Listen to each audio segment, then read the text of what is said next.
a super interesting topic. Everybody loves this topic and knows nothing about it. I mean, everyone I've heard speak on this topic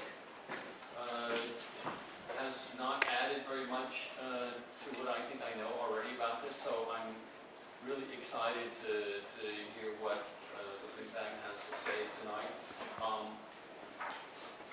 But, you know, one of the things to say, and I'm going to turn it over to Fei Wang in just a second, but he's a total insider to architecture. He comes from inside architecture, from the deepest sort of part of it, and kind of rose through the ranks in architecture. And as I recall, made a real turn when you were at M+, which was, I think you were at M+ before the building got completed, but maybe we'll hear more about that. I'm very much looking forward to this. I think you'll enjoy it.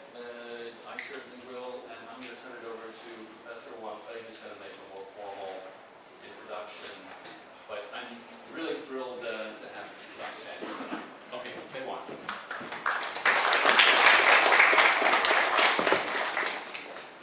Hello. Can you hear me? Yes. Okay, great. Yeah, I'm talking to the transcriptor. So welcome to the annual LC Dillenback Lecture. And please allow me to introduce my long-term colleague and friend, Dr. Ling Fan. I've known him for almost 25 years. And Dr. Fan is the founder and CEO of Tezign and professor of AI Lab at College of Design Innovation for Tongji University in Shanghai, China. Dr. Ling Fan, a distinguished entrepreneur and scholar, is renowned for his pioneering work in AI and creativity. As a visionary behind Tezign, Tezign is technology plus design, and a leading generative AI company in Shanghai, he has received many awards, such as being named a World Economic Forum Young Global Leader and Aspen Institute China Fellow. His accomplishments also earned him a spot on prestigious lists including Fortune's 40 Under 40, Fast Company's Innovative People, and Forbes' Disruptive Founder. Dr. Fan holds a Doctor of Design degree from Harvard GSD and Master of Architecture degree from Princeton and Bachelor of Architecture degree from Tongji University. Without further ado, please welcome Dr. Fan.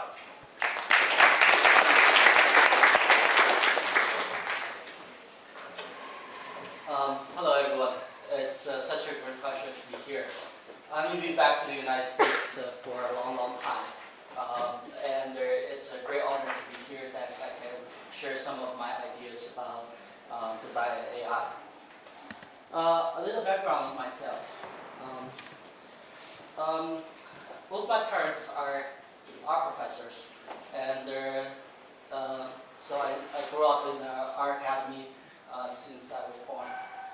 So I do have an artist in the heart. But my generation parents never let their kids to study art. They want their kids to study mathematics, science, and technology. So my degree is always in engineering. So my mind is engineer. So my whole passion for myself is really to bridge technology into creativity. So people ask, what does my company's name for? Tezign is a compound word of the tech and design. It's Chinese pronunciation, if you know. It's called Tezign. It means very, very good. So you see the logo of the company. One thumbs up is good, and two thumbs up is very, very good. I shifted to human-computer interaction after I graduated from Harvard about 12 years ago. At that time, human-computer interaction is actually the enemy of AI. AI tries to replace human with the machine, and human-computer tries to be better for both sides. You know, human and machine together can do things that otherwise human and machine cannot do. But in the past 3-4 years, every human-computer interaction expert, researcher, they call themselves AI guys. But I want to say that there are two different paths to AI. One is really sort of the super intelligence that replaces human being, and the other is human-machine interaction. approach that I took on. So I still have strong belief in humanity. I've been teaching for the past 20 years, but you know, one thing that I'm always interested in is to make things. I think that's why I love architecture by nature. So both in my lab in Tongji, the research part, and also the practice, the entrepreneurship part, this is really our value: build and create. You know, build for you guys, build means like build physical things, but for engineers, for programmers, build means for building products. And create, of course, is to come up with great ideas. The reason why I'm so interested in Design+AI is because when I first leave the school and went to work, I realized a lot of design jobs should not be done by human beings. I remember one conversation I had with the head of design at the Alibaba Group, one of the largest, well, the largest e-commerce platform in China. He said there are about 2 million designers in the Alibaba ecosystem, and doing the things that including banner resizing. And they are very well paid, much better paid than probably an architect. I realized that with such a good education, end up you're going to do, well, not you, but a lot of designers going to do, that 2 million designers in the ecosystem going to do, is actually to do the content adaptations. I think that's a waste of talents. But of course, there's another part that in great need of creativity, which I call it 0 to 1 creativity. That part, it needs novel ideas, it needs inventions, it needs a lot of passions and inspirations as well.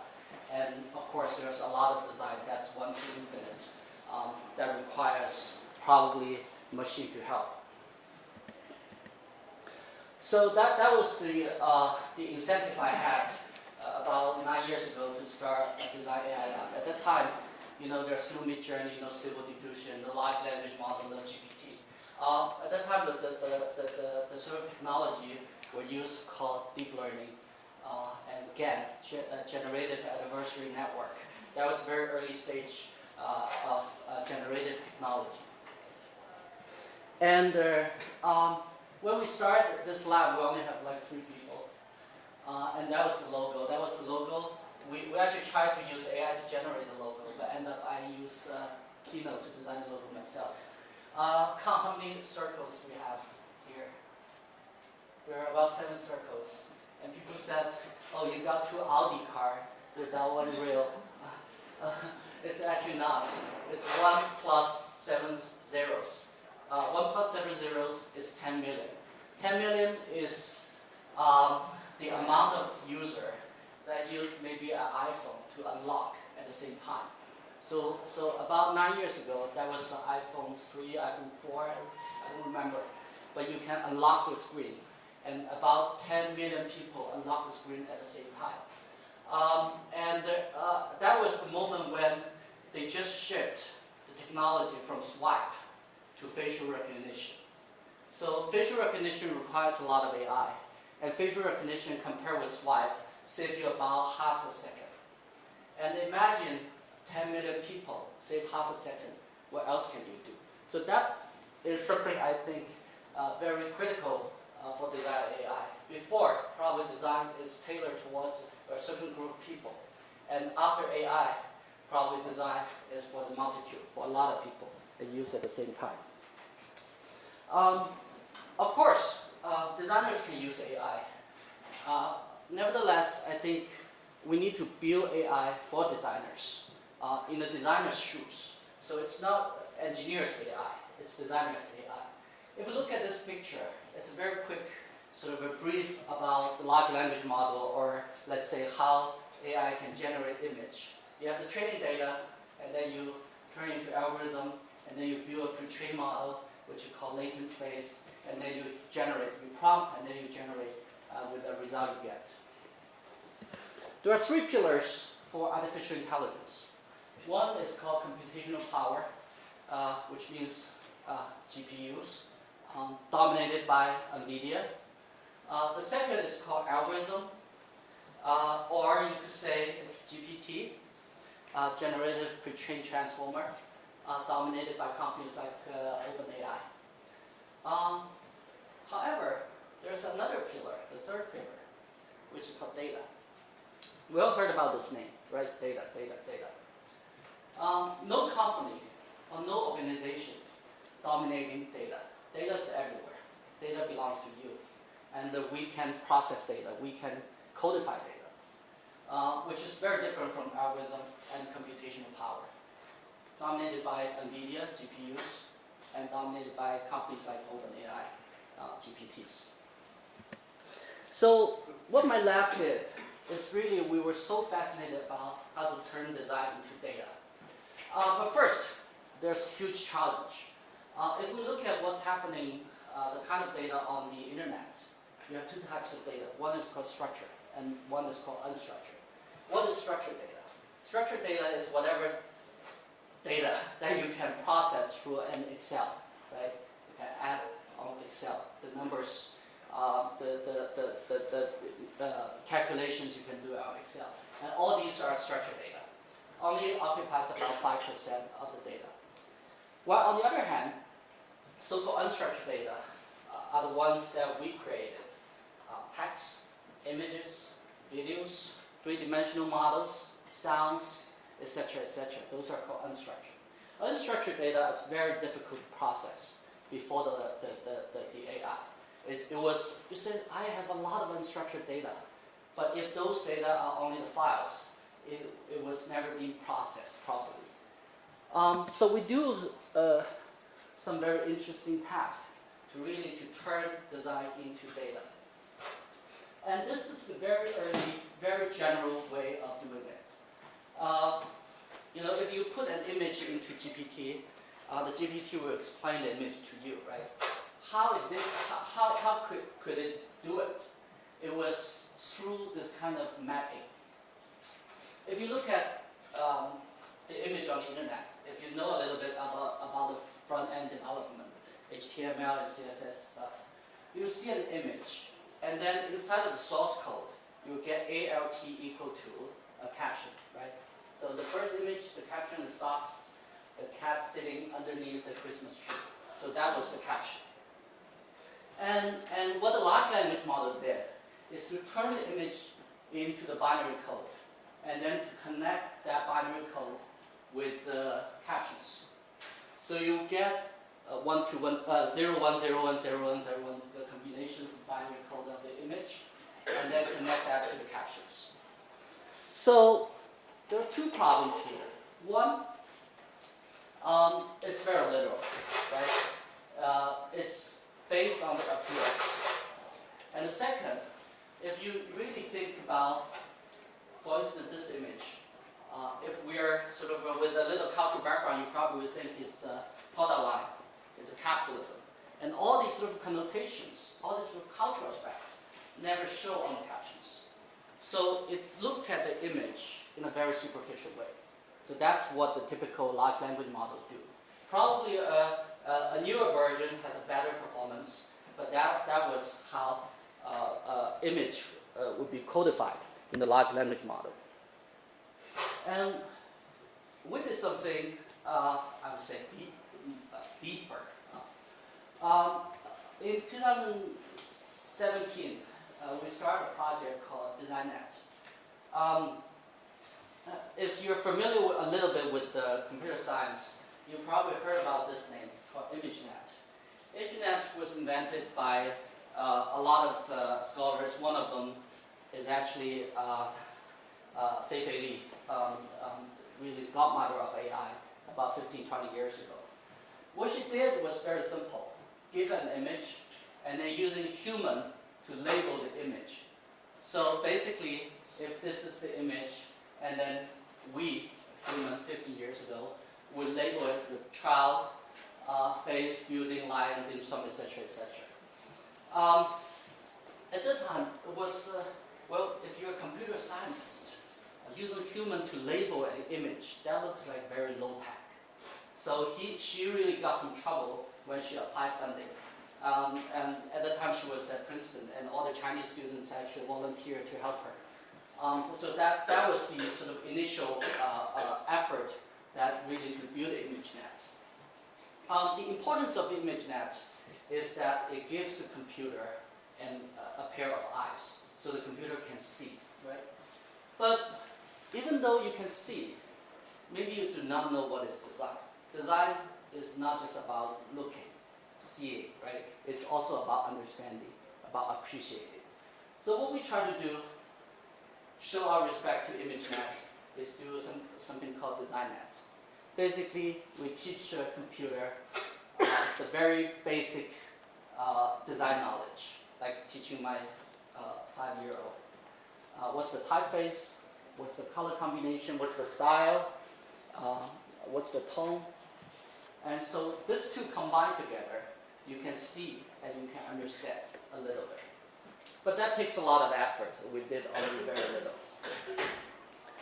If we look at a data set, if we think about this sort of design net as a kind of data set, empirical data set, we do something top down, sort of more from the theoretical aspect. We put about 100 design books, theory books, history books, methodology books into what we call knowledge graph. We build knowledge graphs. So sorry, it's in Chinese. So if you ask what is color, and it shows sort of different variations of color explanation, it's really sort of like top down. It's like teaching the machine that what is design, right? So if you look at data set as a sort of more like a bottom-up approach, empirical approach, and top-down, and knowledge graph is more like a top-down theoretical approach. So we thought that with this top-down and bottom-up approach, maybe we can do something interesting. I have a lot of young students, and one of them, she changed her hair color every week. Yeah, you see all kinds of different colors. I was curious. I said, where the color comes from. She said it comes from the pop music poster. So all these sort of very shiny colors. And all these shiny colors with a very sort of a nice name called subcultural color. Subcultural color. And I asked her, I said, is there a theory on subcultural color? Do you guys study color theory? I think more or less most of the color theory comes from the Renaissance period. So subcultural color definitely is not yet theorized. So what we did is a very interesting thing. We used computer vision really to capture all the colors through all these posters, music posters. So you see the adjacent colors, that's a subcultural color combination. So as long as you give graphics and the machine, the data set, can actually color the graphics into the subcultural color combinations. Sorry for the sound.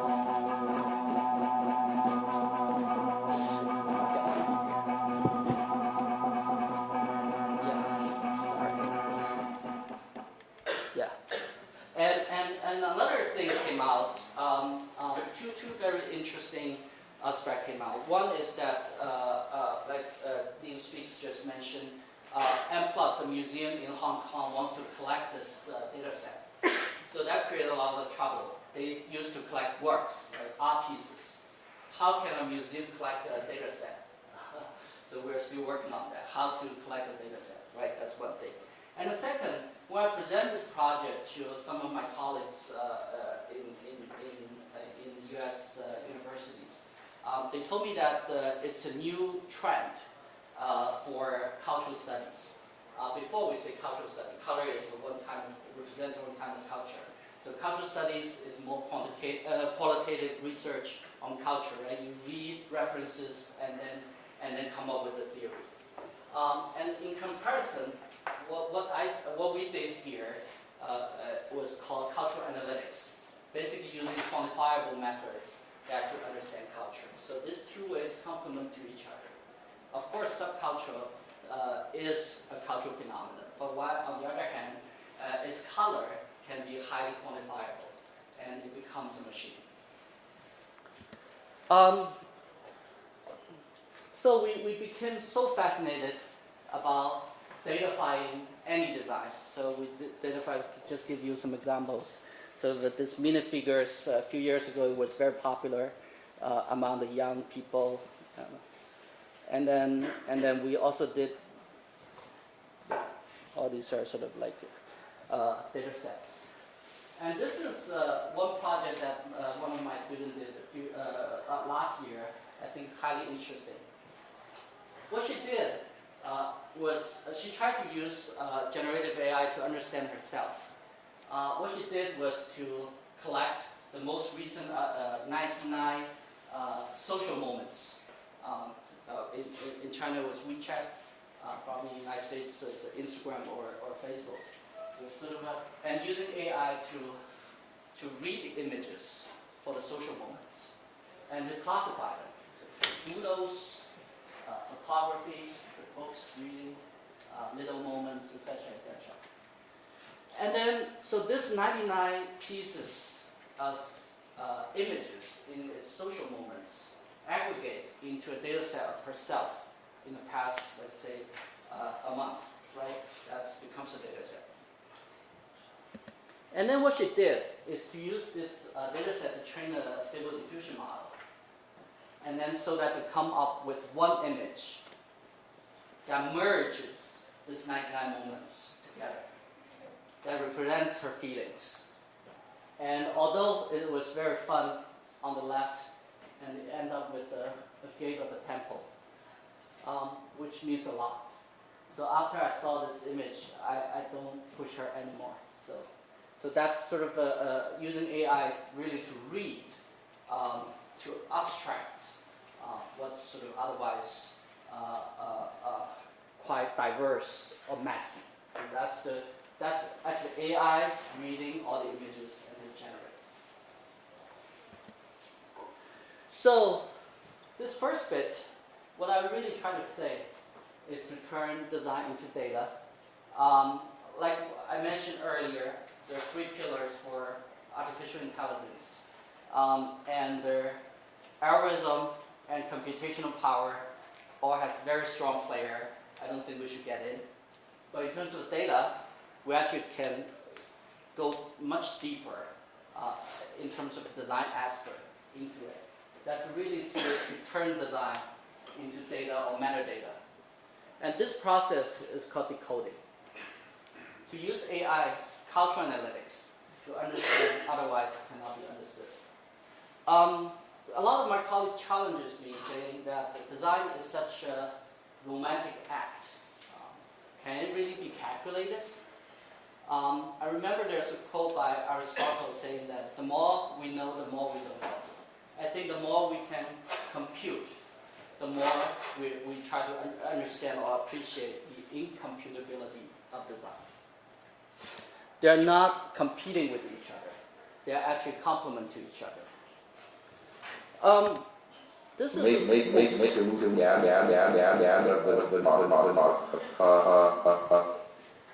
don't know why.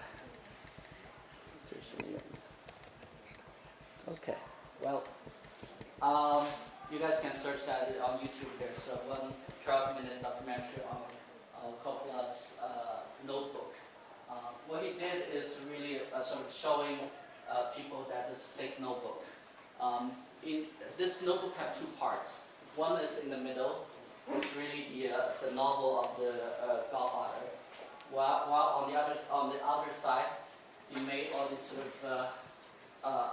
frames, and then he writes his own notes. And then he mentioned that this method is called prompt book. If you search prompt book, in Google, you will get prompt book for GPT, prompt book for Midjourney, sort of all the sort of toolkits in terms of how to write a prompt for the AI models. But surprisingly, 50 years ago, a director is also using a methodology called prompt book.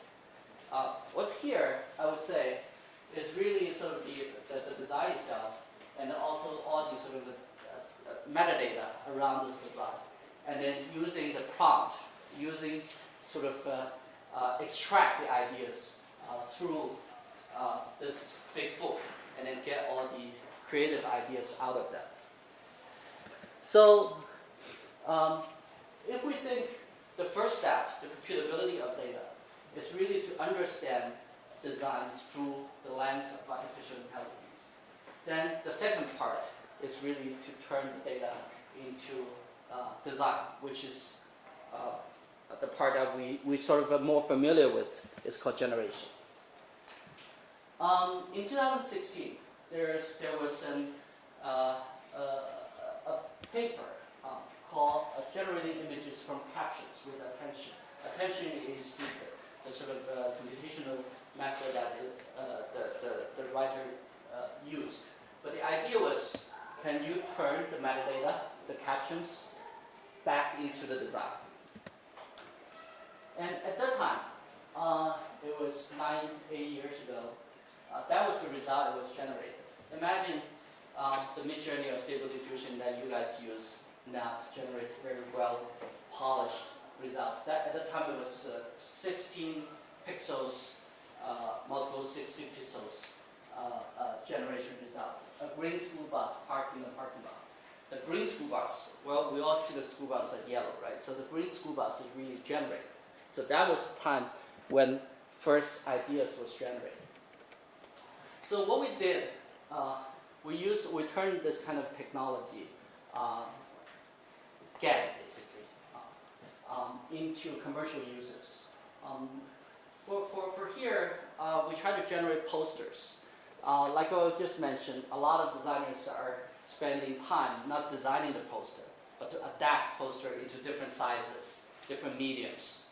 And what we did here is, as long as you can give us a datafied key visual, a poster, we're actually building a tool, an AI tool, to adapt it.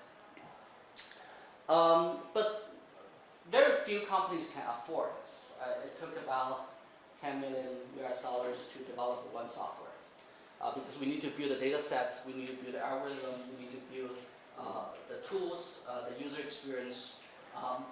Very few companies can do it. At that time, only 2 companies. One was Alibaba, the other was the largest real estate developer in China, which has over 20,000 designers that are doing all these things in different sites. And only by doing this, they are able to, only this kind of company with that kind of size that they actually can afford.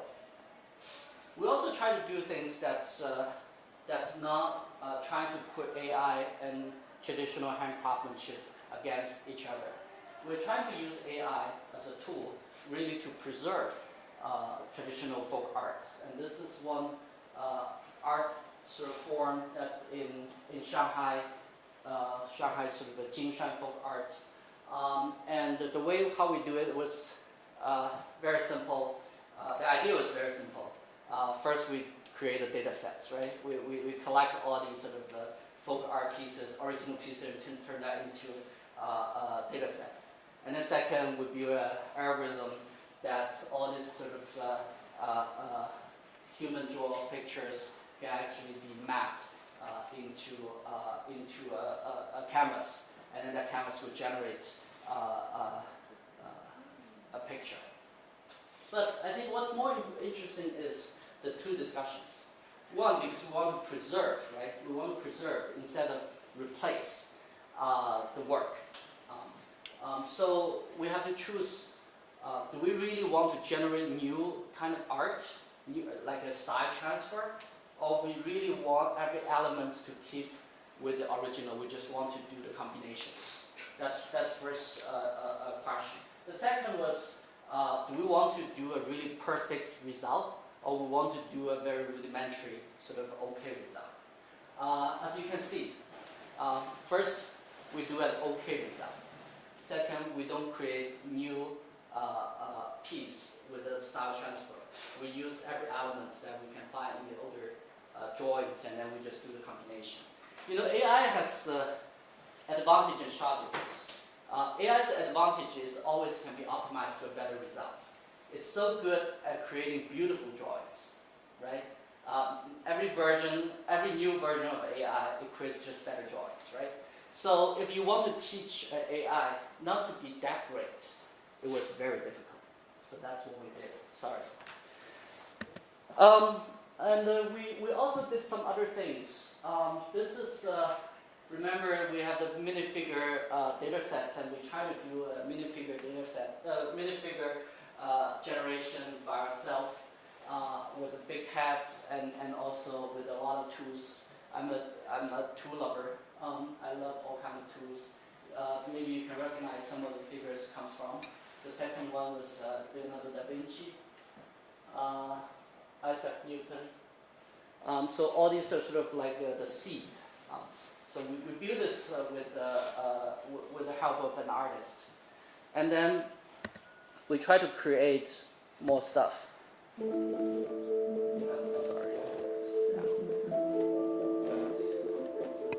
Okay. And then we do the combinations, right? We do the combinations. With the 15 seeds, we are able to do 5,000 combinations. And we use the large language model to generate the story. For instance, if Albert Einstein together with Tesla, so Einstein, and then how they combine together will change the world. So we come up with all these kind of stories. And then we made that into an NFT. So whoever do us a favor, we give them an NFT. The sound obviously doesn't work, but we also generate sounds. I have some students that are really good at dancing. Before probably you have the music first and then dance, right? Because music is difficult to find. And now you actually have the dance first and then you have the music. This is an interesting piece. We're trying to engage with spatial computing, and nobody liked to work to clean the floor. So what we did is really to build a real-time generated three-dimensional game, and then when you sort of mopping the floor, you actually play the game. So the real-time generation means that it can be any space, given space, and it automatically generates.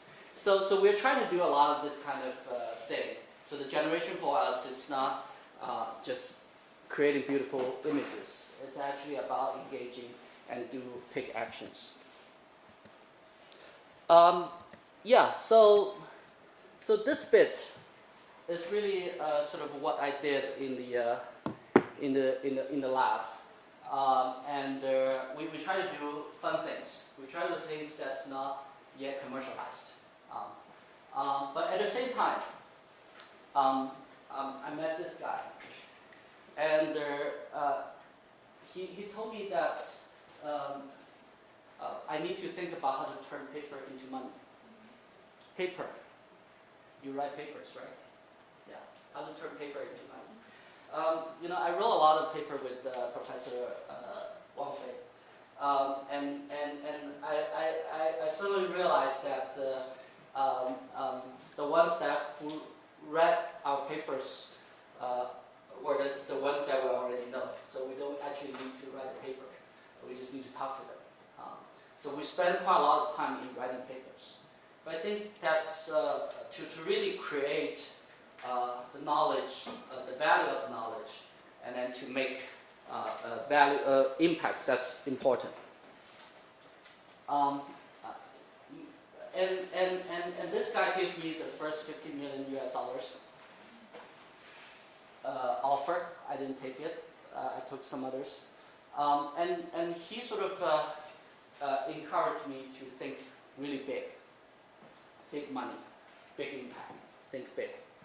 I think these are the topics that I was not familiar with when I was at school. But I was so excited about it. So about 10 years ago, I started my own company. We have offices in Shanghai and also trying to have an office in the United States. You guys are more than welcome. We actually did a pretty good job.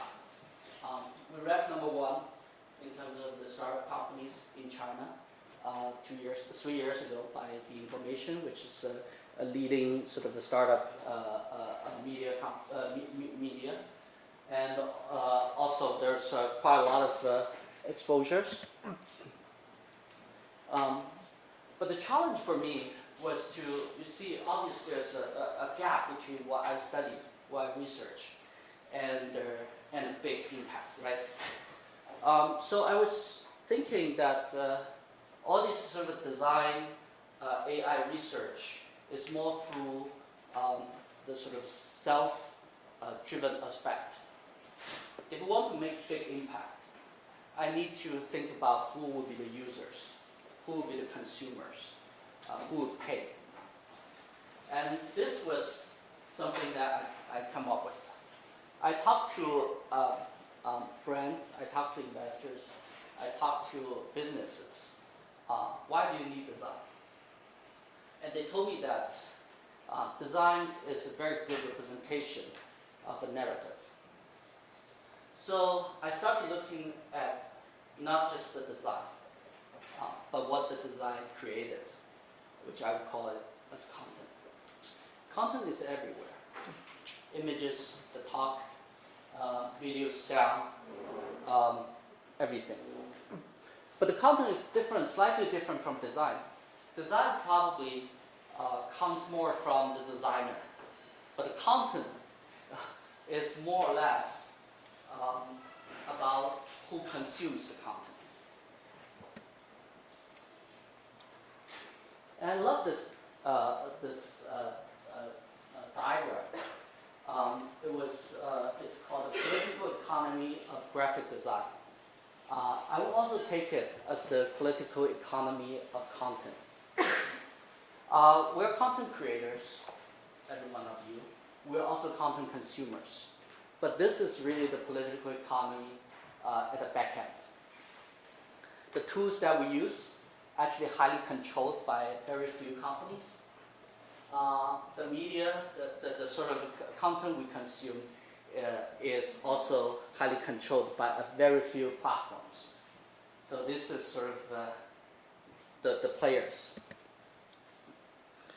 I think that the first sort of struggle about content is sort of really in between culture and entertainment. Culture means the content that consumes our energy, that needs attention, that's deep. Entertainment is light, make us happy, not necessarily make us think. We always thought that, you know, in the contemporary culture, entertainment sort of wins the battle. But actually, if you look at the stock market, Disney, Paramount, all these old sort of entertainment companies, their stock price are record low because there's something else come out, which is distraction.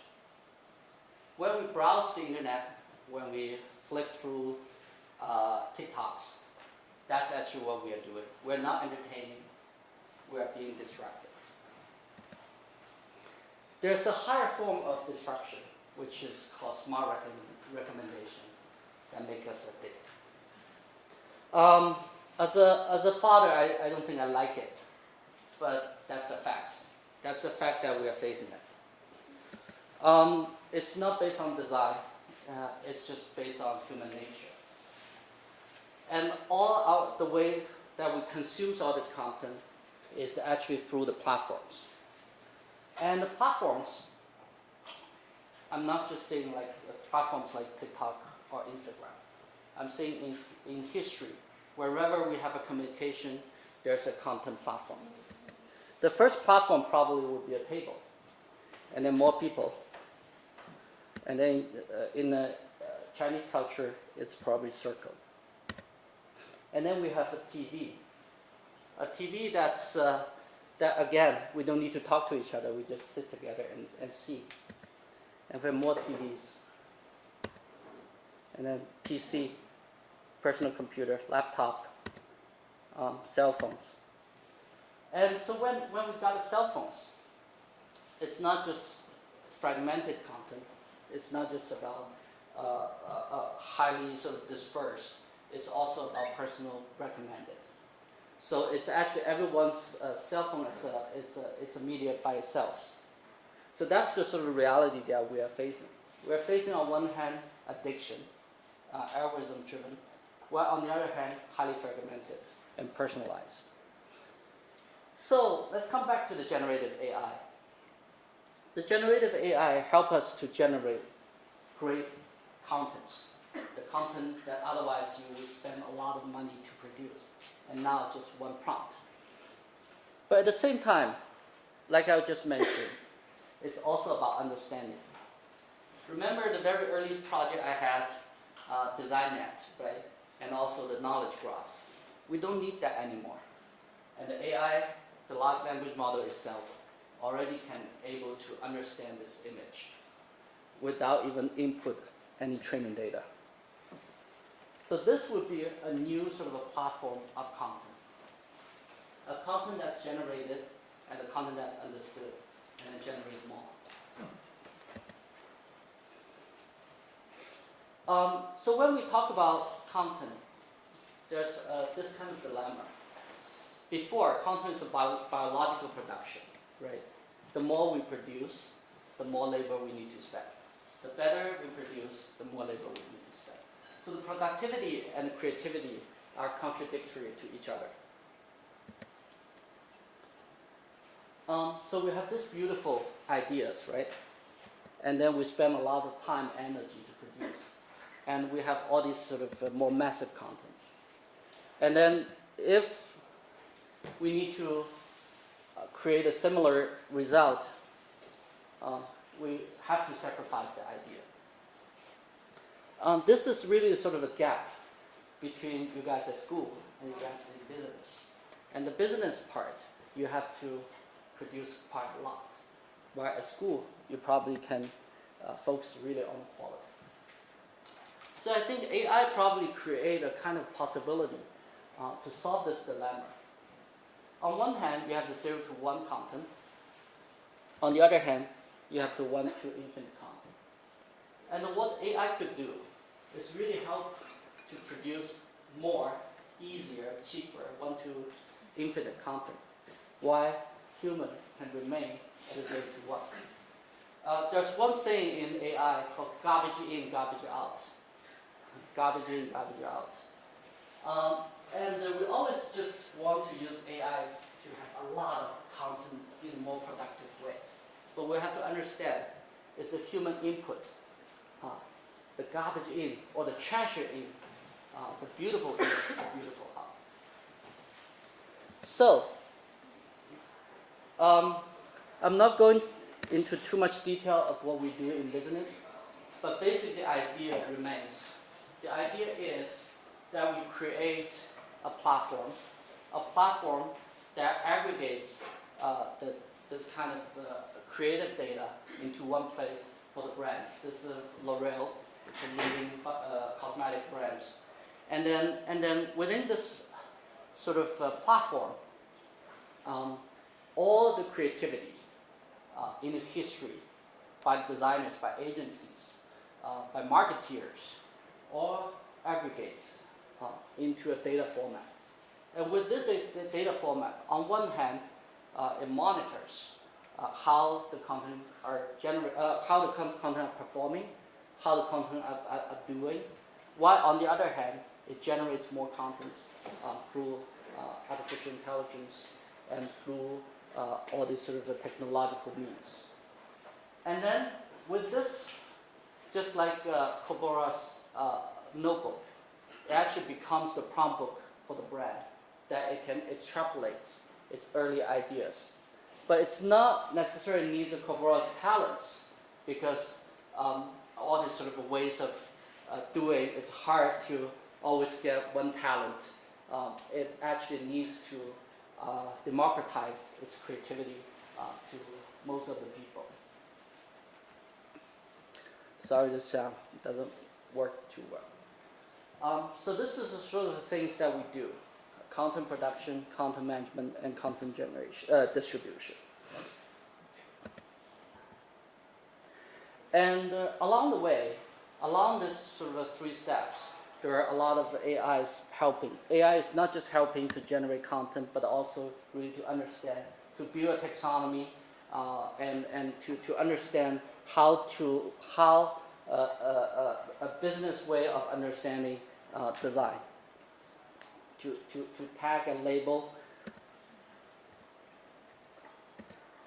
and also to decode and segment.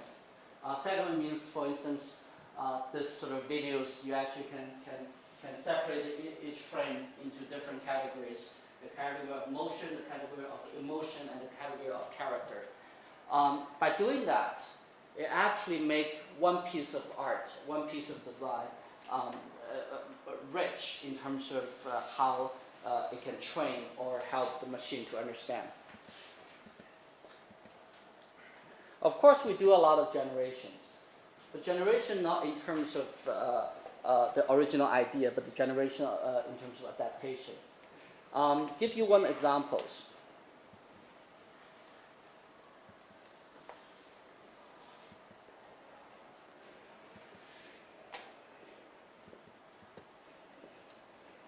For instance, this is a product brand, a shampoo brand.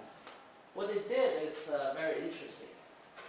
They look at what's discussed in the social media. For instance, what kind of shampoo flavor, what kind of scenarios the shampoo will be used, what kind of consumer segmentation the shampoo will be used. And then to build a taxonomy, remember this taxonomy of all the keywords that's discussed. And then instead of using these keywords to create more social content, what they do is actually very interesting. They are actually collecting all these keywords and then to map that with their product portfolios. And then to turn that into quick product ideas. The flavors, the type of the pump, the packaging, and then the product. So they can do the product ideation in 2 weeks. One new product every 2 weeks. Before, it took about 2 years for a new product, and now every 2 weeks. But the difference was, if it was 2 years, can you fail? You can't fail, right? If you fail, a lot of resources has been already put in. So about 99%, if the development was in two years, then that product would be successful. But it was very slow. And now, every 2 weeks, the failure rate is about 95%. So 1 out of 100, 1 out of like 20 will end up being go to the market. So they can do the fast iterations. And I think that's a very different mindset. Without the sort of AI-generated process, AI-generated ingredients, AI-generated mock-ups, and then also the marketing contents, you have to put a lot of resources in order to develop a new product. And now it's very easy, so you can test and learn. So they do a lot of testing. Well, FMCG companies, they do a lot of testing. They basically turn their ideas into packagings, into the product ideas, and into different forms of packaging. So I think here, it really, AI gives a tool to fast fail. And the fast fail really helps the companies that can, in this sort of a more like transformative markets, that really to get what potentially can attract the consumers, can talk to the consumers. Last example I want to show is really what's happening right now. Like I just mentioned, we're lack of attention, right? We're more and more fragmented in terms of the content consumption. We're in different platforms, each personalized. Before we only need one big billboard, right? Now everyone's looking at their cell phones. So what happening is so-called content metrics. What a content metric means one story needs to be turned into 1,000 different formats. For instance, if this story comes from me, then probably someone else is going to interpret that, and someone's going to make a comic about that. So every story needs to have 1,000 different representations. And what we did here is using all these sort of what we call models. First, we learn from what's good on the internet, using AI to read those, just like using AI to read the color, using AI to read the tone, using AI to read the sequence. And then we come up with a lot of so-called video models. What I'm saying here is video. We can also do images and text. Video models, different kinds of video models. And all these video models will be connected with the content that the brand or the company used to have, all these contents. And then to stick them together. So one idea, one story, for instance, this is for the novel, one story will have 1,000 different interpretations. And before, one interpretation costs a creator a long time to produce. And now the creator actually creates the master file, and then different variations will be generated by AI. So what this means is really a different way of creating results. Here we use about 17 different so-called AI agents, like small robots, that could create all these contents in different stages. And so that we are actually able to deal with the shifting environment of content consumption. Before, it was one sort of master content that you see everywhere. And now, it's actually a lot of content you see every day.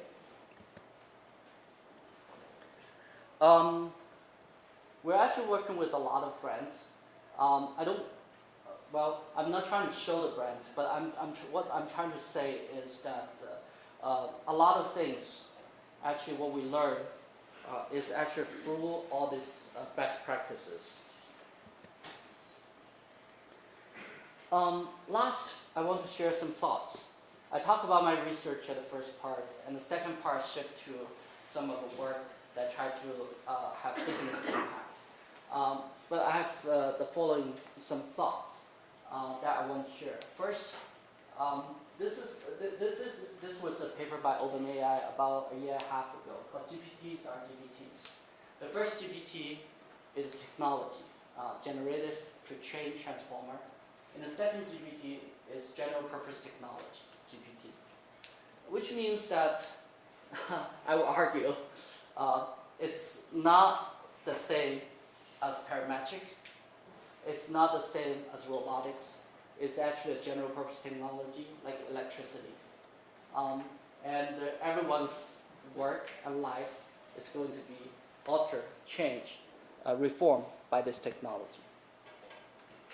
And the second, whenever we talk about AI, we're probably talking about productivity, how to increase productivity, efficiency. But I do think there's a designer's angle to it, how to create, how to boost the creativity. I think every time there's a productivity, there will come up with a new creativity. We just need to be aware of that. I think that's why I insisted to set up an AI program at a design school instead of set up a design program at an AI school. The third, there are two types of creativity. One is 0 to 1, and the other is 1 to infinite. 0 to 1, AI helps us to decode, to reason, to understand. Otherwise, it has to be cholera in order to understand. And the 1 to infinite, it's help us to generate a lot of things. So for the 1 to infinite, without machine, we can never do it. But we need a human to input. And even though there's 0 to 1, AI can help, but it's human-driven and with machine in the loop. It can be pencil and paper, but it also can be a very advanced AI, but it's a human-driven process.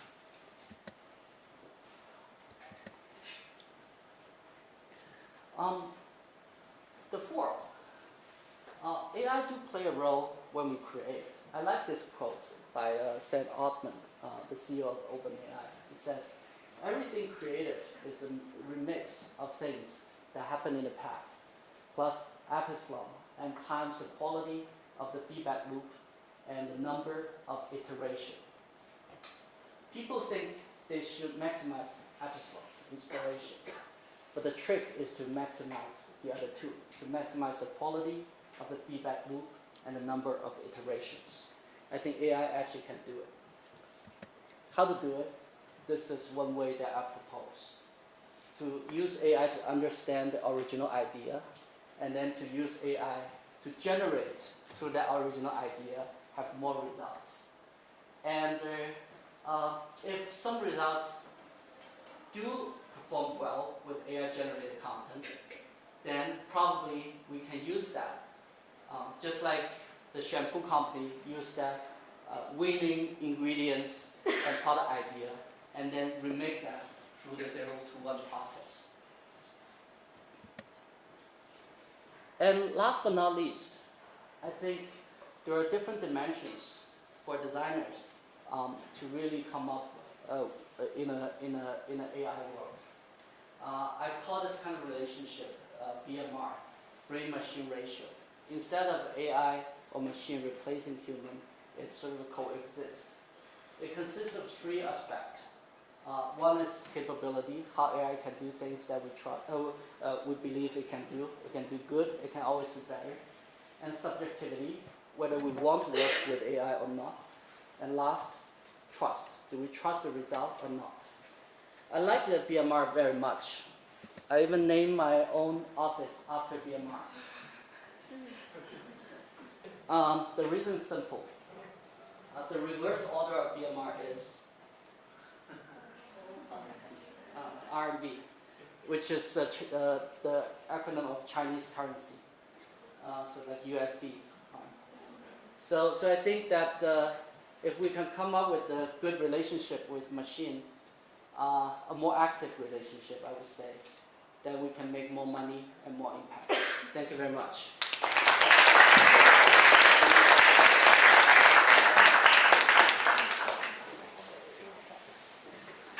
Thank you so much for the wonderful lecture. And any questions?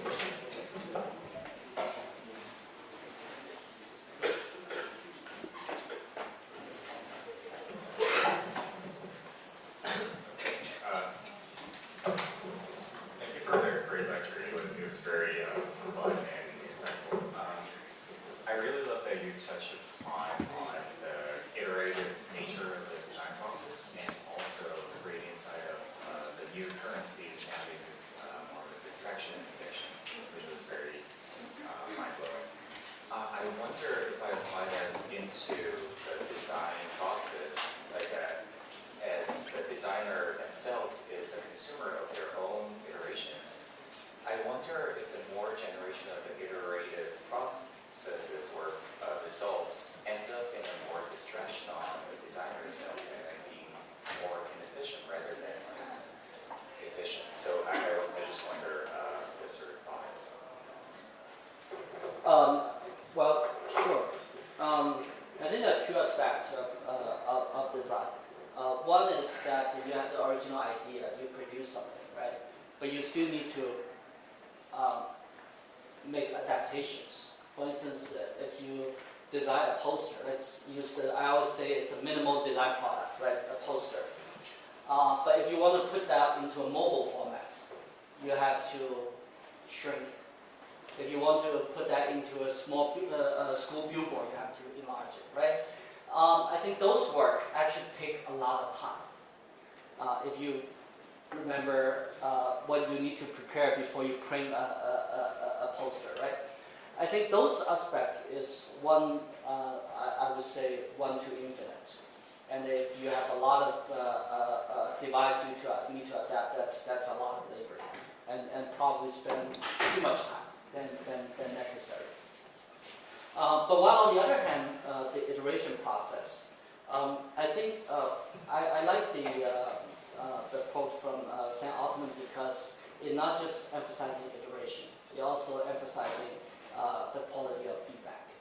So the iteration process is not necessarily self-referential or sort of by itself. It's also about a divergent way of thinking. So the quality of feedback is also very important.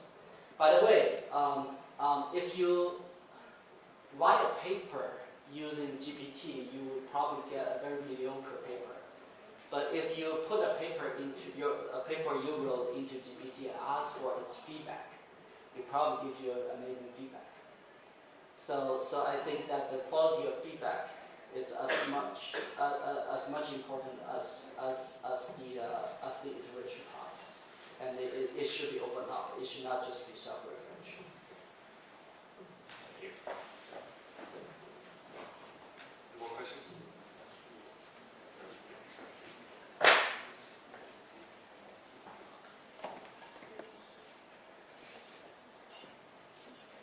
Thank you for the lecture. So, using of AI in creativity requires to build a database with like a lot of data sources. Like in this process, like the collection of these sources to build database might require to take like many existing artworks from the existing creators. So like the reason many people are against AI despite its usefulness is because of this process can potentially like violate the work right of these creators. So I wonder what's your insight on this issue? Yeah, well, this sort of a question got asked quite a lot. But while on the other hand, if you think about that, you see like there's a lawsuit between New York Times and OpenAI. Also, there's different kinds of lawsuit between the, let's say, creators and the AI company. End up all reconciled. The reason is very simple. It's because, of course, if you are using copyright material, you have to pay the creator. And that, well, large language model or generative AI actually create a new revenue source for the creators, as long as its contribution is recognized. I'm not sure if I'm clear.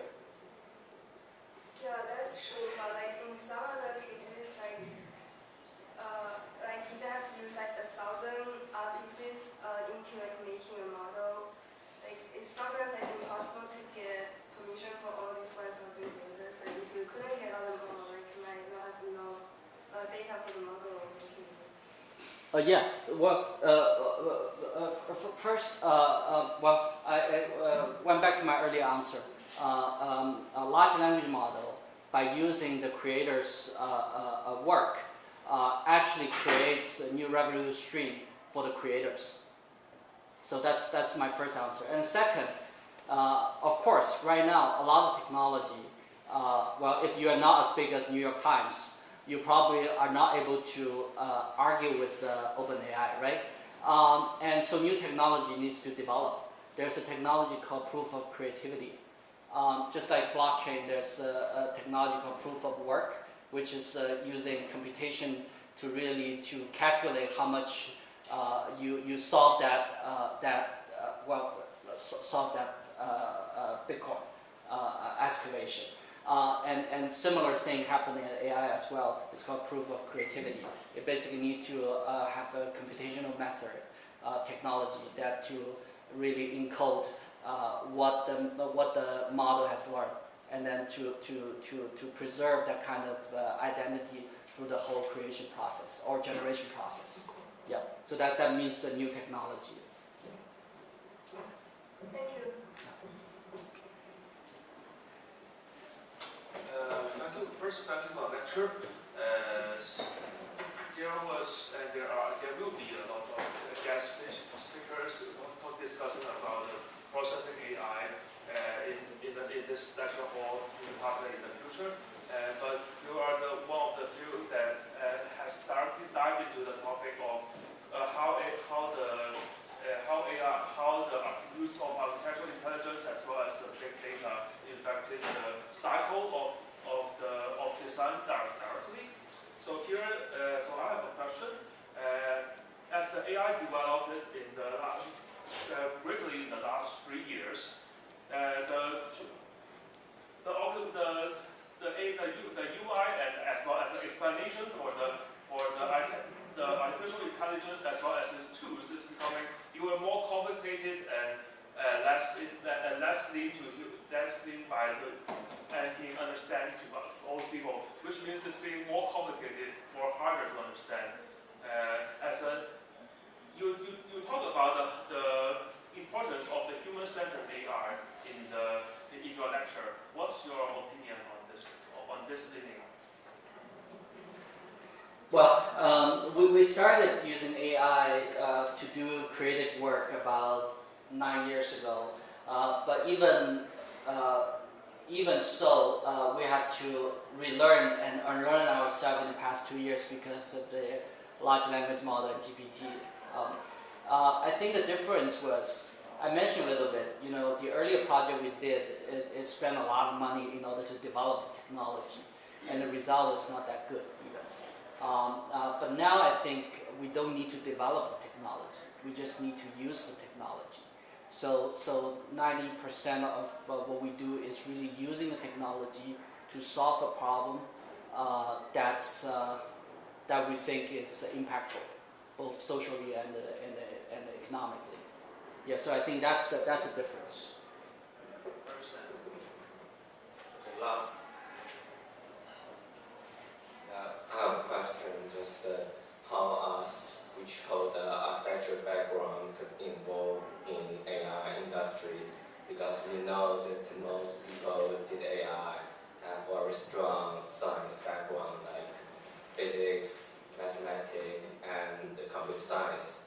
Should we learn new things with new books, or what kind of training should we do to help us catch up the pace of time? Wow. There are two ways of talking about AI. One way is really to make AI really hard. Like, a lot of people like to say AI is very, very hard. But I try to make it easier. I think that everyone can use AI. Do you have a GPT account? Yeah. Okay, you already started. And we all need to use it. We need to use it to solve a problem. I'm not sure if Syracuse allows students to use AI to do homework. But in my school, I try to encourage that. But I try not to say one shot, not to just prompt GPT and then give me an article. I try to ask the student how creatively they can use AI. And sometimes their work are quite outstanding. So I think everyone should use it before we think too much. And the second is, are there any new knowledge you should learn? Of course. But I think that there was a research by a Penn professor, Karthik. His conclusion was, AI is not going to help you to be better in what you're already good at. For instance, it's not going to help you to draw even more beautiful diagrams. But AI will actually help you with the things that you are not very good at, and to very quickly move you to above average stage. So in that sense means that you actually can do more things. For instance, if you want to start a company, you don't know how to design a business model. Maybe AI can help you, but you definitely know how to make a beautiful pitch deck. And I think that part is really what AI can help you to do. Do you need to learn very serious another lesson? I think unless you want to develop your own AI. Otherwise, I think you just need to think what kind of problem you want the AI to help you to solve. And I think that's more important than developing a new thing. And I mentioned at the very beginning there are 3 pillars of artificial intelligence. I would not recommend designers to do GPUs or algorithms. I would highly recommend that you use your ability, your understanding about design problem to create your own data sets. And that data sets will be a unique asset to solve a certain problem. The data set could be data, and also it could be a set of agents. Agent is a very important concept. The agents is actually a series of models that come together. I think that those parts will be your data assets, and then that will help you to have a unique advantage. Thank you so much for the wonderful lecture again. So please give a cute applause.